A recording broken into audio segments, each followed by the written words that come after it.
We're going to start with Guy Lebeda. He's a writer, poet, and journalist who has published essays and articles about art, the environment, and outdoor topics. His work has appeared in numerous publications. Lebeda also writes humor. He's the author of a comedy radio script that was performed on National Public Radio by Garrison Keillor on Prairie Home Companion. That's pretty impressive. Guy lives in Salt Lake City, where he is the literature program manager for the Utah Arts Council. Welcome, Guy.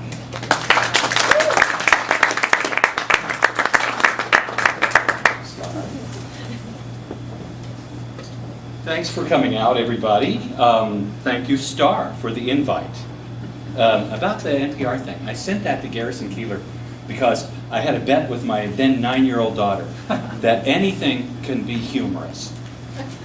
I was listening to Prairie Home Companion and laughing, and like a 9-year-old, she was saying, "What? Why are you laughing at this show? It's not funny." And I said, anything can be funny. This pencil I'm holding could be funny. And she said, prove it. So I wrote a script. This portion of our show is brought to you by number 2 yellow pencils. They're the pencils that wrote history. And there's a little skit with T.S. Eliot writing, April is the coldest month. April is the, you know. And it was like, and they paid me $400. And all we did is give him a sandwich. Hands up everybody who has seen Lit Ops, the literary newsletter for opportunities in Utah. Okay, if you haven't seen it and you want to see it, give me your email address before I leave this building tonight, and you will get the next edition, which comes out next week. It's monthly. I try to do it at the first of every month, and it has calls for manuscripts, it has contests. We have the Bite-Sized Poet of the Month in there, some of whom are with us tonight. Bite-Sized Poets of the Month, Michael Starr and Joel Long. Anybody else? Yeah. Oh, Chris is in the back. Oh, yeah, I have 4 of my Bite-Sized Poets right here in the room. Okay, so I am the literary coordinator for the Utah Arts Council.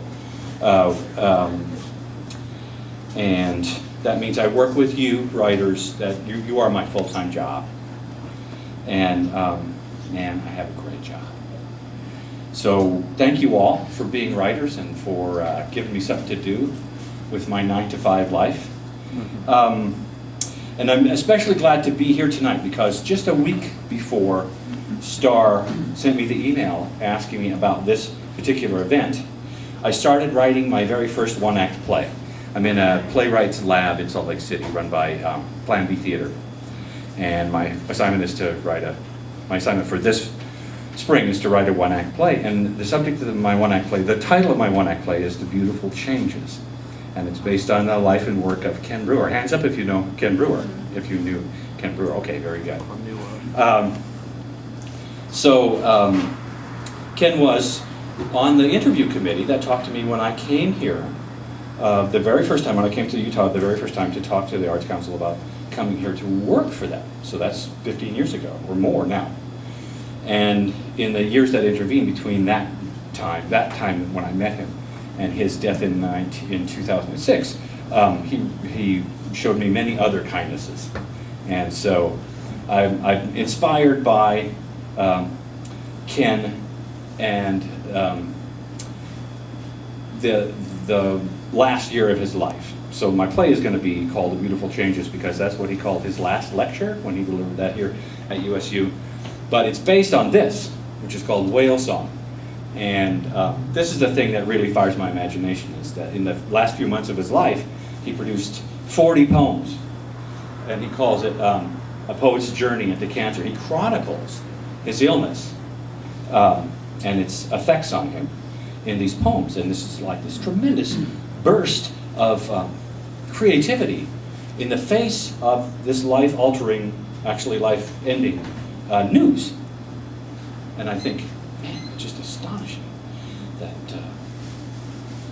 that this guy would react to the news in that way. So I'd like to just dedicate the evening tonight to Ken Brewer. And I want to read you a quote.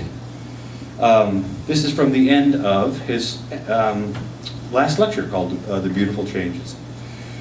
If you read my poem, you give life to my voice and all the other voices that have helped make mine.